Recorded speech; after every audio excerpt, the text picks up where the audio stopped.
Guys আমি আছি Jio petrol পাম্পে। গুড নিউজ একটা, যে ভাই পেট্রোলের দাম বাড়িয়ে দিয়েছে 111। এখন পেট্রোলের দাম এখন 111। ভাবছি গাড়ি আর চালাবো না, এবার ভাবছি ইভি নেবো। ভাই মারো 550 মারো ভাই। পেট্রোলের দাম এখন দেখাচ্ছে 111। এই তো 111.35। আর এই তো বস ভাই আগের দিনের ভিডিও বানিয়েছিলাম, বেশ ভালো ভিডিওটা, একটু ভিউজ এসেছিলো। তো এই ভাই আমাকে যথেষ্ট সাপোর্ট করে। আর ভাই আমি এসি এখানে তেল ভরি। আর এই গুড নিউজটা দেখে আমি প্রচণ্ড একটু খুশি হলাম যে আমাদের এখনকার বর্তমানে চিফ মিনিস্টার শুভেন্দু অধিকারী বাবুকে এইটুকুই মেসেজ দিতে চাইছি যে আপনি 111 টাকা 35 পয়সা করেছেন পেট্রোলের দাম, এটা করেন না। আপনি এক ধাপে 200 টাকা লিটার করে দেন পেট্রোলের দাম। আমি চাইছি, আমি ভরবো নিজে 200 টাকা পেট্রোলের দাম। মানুষ সবাই বিপদে পড়ুক তবেই তো বুঝবে।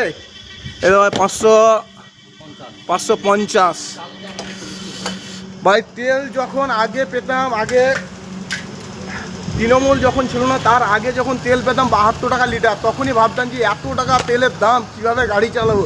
কিন্তু এখন 111 টাকা লিটার তেল, তবু ভাই চালাতে হচ্ছে, কিছু করার নাই। এই দেখো বস সামনে দেখছো চুপচাপ ফোন দেখছে, কারণ কাস্টমার নাই। এই দেখো চলো ভাই আজকে পেমেন্ট করে চলে যাই। আজকে তোমাদেরকে এই গুড নিউজটা জানালাম যে 111 টাকা পেট্রোলের দাম হয়ে গেছে। চলো আজকে এই পর্যন্ত। নেক্সট ব্লগে তোমাদেরকে আবার দেখাচ্ছি পেট্রোলের দাম কত বাড়ে।